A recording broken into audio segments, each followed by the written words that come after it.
जय गुरुदेव। जय गुरुदेव। नाम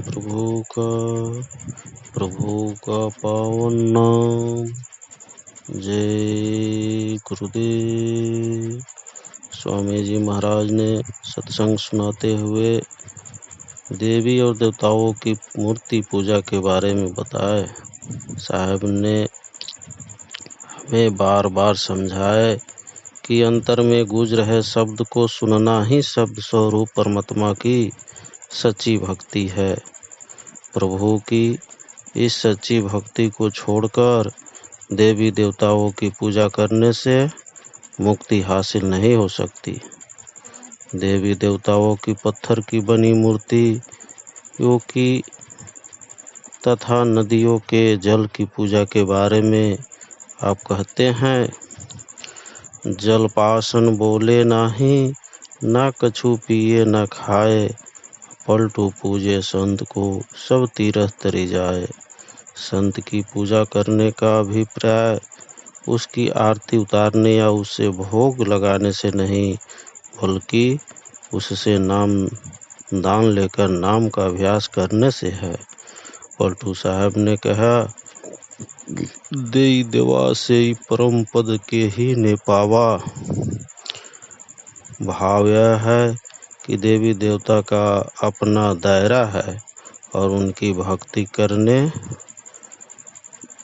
करके प्रभु तक कोई नहीं पहुंच सकता। पाखंडी साधु लोगों के अंधविश्वास का लाभ उठाते हुए उन्होंने धर्म के नाम पर किसी तरह बहकाकर या भीख मांगकर पेट भरने या पैसा बटोरने वाले भक्ति से खाली साधुओं की हमारे देश में कभी कोई कमी नहीं रही है। उन पर पलटू साहब ने गहरी चोट की है। पलटू मया पाई के फूली गए भय महंत, अम्मान बड़ाई में मुए भूली गए संत पंथ। भेष बनावे भक्त का नाही राम से ने, पलटू पर धन रहन को विश्वा बेचे दे।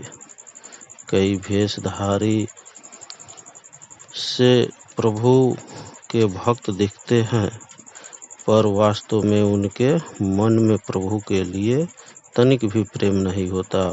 पैसों के लिए वे अपनी बनावटी भक्ति वैसे ही बेचते हैं जैसे बेसिया अपना शरीर।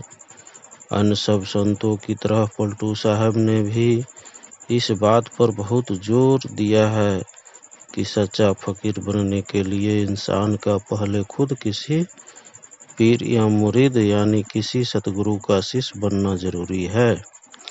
ऐसे किए बिना उसकी इच्छाएं और तृष्णाएं नहीं मिट सकती।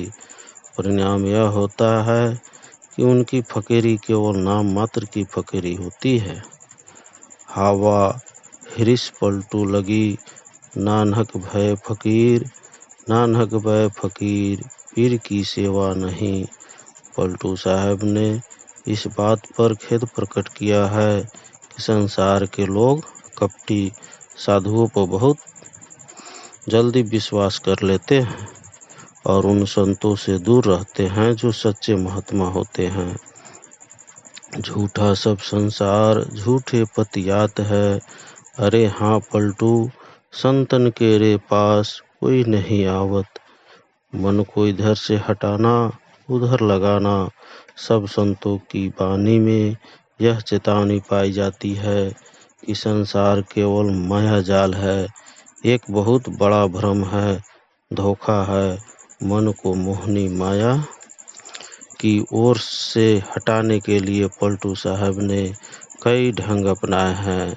आपने डांट डपट की है, तीखा व्यंग किया है, आपेक्ष किया है और प्यार से भी समझाया है। पर इस काम के लिए आपने जिस विधि का सबसे अधिक उपयोग किया है वह शायद चेतावनी की ही विधि है। पलटू साहब ने बड़े जोरदार शब्दों में शरीर तथा सांसारिक सुखों की नश्वरता, संसार के सब संबंधों के मिथ्यापन तथा किसी के मरने पर उसकी आत्मा के संग संसार के किसी भी पदार्थ के जाने की चर्चा की है। आपने बार बार हमें यह भी समझाया है कि प्रभु से मिलने और आवागमन के चक्र से छुटकारा पाने का एकमात्र साधन नाम भक्ति है, शब्द का अभ्यास है। इसलिए हमें उसकी ओर शीघ्र ध्यान देना चाहिए। शरीर की नाश्वरता, जीवन में यदि कुछ निश्चित है तो केवल मृत्यु। पलटू साहब ने बार बार हमें चेतावनी दी है कि मृत्यु किसी भी पल आकर तुम्हें दबोच सकती है। तुम्हारी पलकों की हर झपक के साथ तुम्हारी मृत्यु का दिन निकट आ रहा है। हमारे नश्वर शरीर की तुलना कच्ची मिट्टी के घड़े, पानी के पड़े बतासे, धुएं के खंभे और रेत की दीवार आदि से करते हुए आपने कहा है, आतशबाजी यह तन हो, हाथे काल की आग, पलटू दास उड़ी जबहू हो, जब देहू दाग। जैसे आतिशबाजी में जब पतीले को आग देते हैं तो सब उड़कर राख हो जाता है, यही हाल मौत के समय हमारे तन का होता है। जैसे गीता में कहा गया है, जातस की ध्रुवो मृत्यु की, जन्म लेने वाले हर किसी की मृत्यु निश्चित है। वैसे ही पलटू साहब के भी वचन है, जो जन्मासो मोना। आपने यह समझाते हुए कि सबकी मृत्यु निश्चित है, हमें सुमरन द्वारा मौत से पहले जीते जी मरने का अभ्यास करने की प्रेरणा दी है। रामकृष्ण परशुराम ने मरना किया कबूल, मरना किया कबूल, मरे से बचे न कोई। 10-14 अवतार काल के बसी में होई, सुर नर मुनि सब देव मुए, सौ मौत अपनानी। देव पितर शशि भानु पवन, नभ धरती पानी, राजा रंग फकीर सुर और वीर करारी, साधु सती और अघिन मुए, जिन सब की नारी। पलटू आगे मरी रहो, आखिर मरना मोल। रामकृष्ण परशुराम ने मरना किया कबूल, अर्थात देवी देवता भी मौत से नहीं बच सकते। बड़े बड़े पराक्रमी योद्धा, राजा और भिखारी, ऋषि मुनि, साधु संत और यहाँ तक कि भगवान विष्णु के सब अवतार भी काल के गाल में चले गए। प्रलय काल में तो सब कुछ जला डालने वाली अग्नि समेत 5 तत्वों का अस्तित्व ही मिट जाता है। केवल सांसारिक सुख आराम से ही मग्न रहने वाले लोगों को चेतावनी देते हुए पलटू साहब ने कहा है कि तुम अपने को अमर समझते हो और यह भूल गए हो कि मृत्यु किसी भी क्षण एक हिंसक पशु की तरह पर झपट सकती है। जानता अमर हूँ, मरूंगा अब नहीं, बाघ की रोश जा काल हुआ। पलटू साहब ने पैसा कमाने के लिए कर्जदार गरीबों का शोषण करने वाले साहूकारों को कष्ट फटकार देते हुए कहा है कि अपने परिवार को सुख देने के चक्कर में तुम अपना परलोक बिगाड़ रहे हो।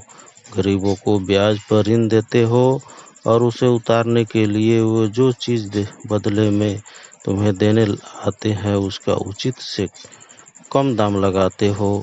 ऐसा नीच काम करते हुए तुम्हारा अपनी मुक्ति की बात करना अपना मजाक उड़वाना ही तो है। जब मौत हर समय सिर पर खड़ी है तो सावधान क्यों नहीं होते।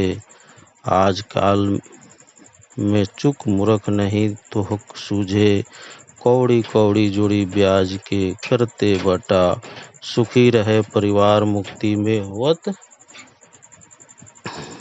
ठट्ठा।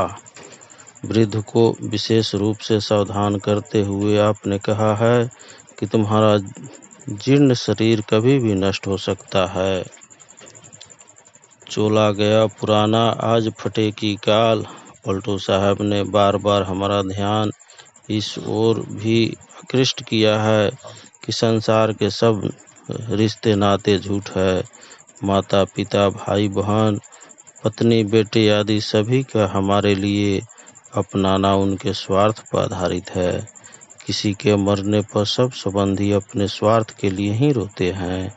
आपने स्वार्थ को सब्र अपने में हमें समझाया कि हमारे मरने पर संसार की कोई भी वस्तु हमारे साथ नहीं जाएगी। कठोर परिश्रम से बटोरी गई धनराशि, महल और अटारियां आदि सब यहीं रह जाएंगे। हम जैसे खाली हाथ संसार में आए थे वैसे ही यहाँ से चले जाएंगे। कौड़ी कौड़ी लाख बटुढ़ू, नानक कहलो बिगारी, तहु चढ़ी चलहू चारी के कंधे, दोनों हाथ पसारी, तुम्हारे संग कोई नहीं जाई, कोठा महल अटारी। प्रभु की प्राप्ति और ध्यान देने की प्रेरणा। पलटू साहब ने हमें शरीर, सांसारिक संबंधों तथा धन संपत्ति की असरता दिखाते हुए नाम भक्ति करके जन्म मरण के चक्र से मुक्ति पाने तथा प्रभु से मिलने की प्रेरणा देते भी थकते नहीं। थके भी कैसे? परमात्मा संतों को संसार में भेजता है इसी काम के लिए। वे जीवों पर यह परम उपकार करने के लिए ही आते हैं। वे मनुष्य का ध्यान संसार की ओर से हटाकर प्रभु की सच्ची भक्ति में लगाने की पूरी कोशिश करते हैं।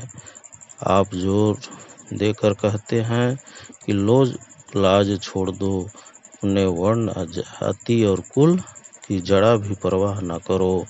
मन में दृढ़ संकल्प लेकर नाम की कमाई करो, क्योंकि मृत्यु के बाद नाम ही आत्मा के साथ जाता है, उसके काम आता है। उसकी आलोचना करने वाले, उसके वर्ण, जाति और कुल के लोग उसके साथ नहीं जाते।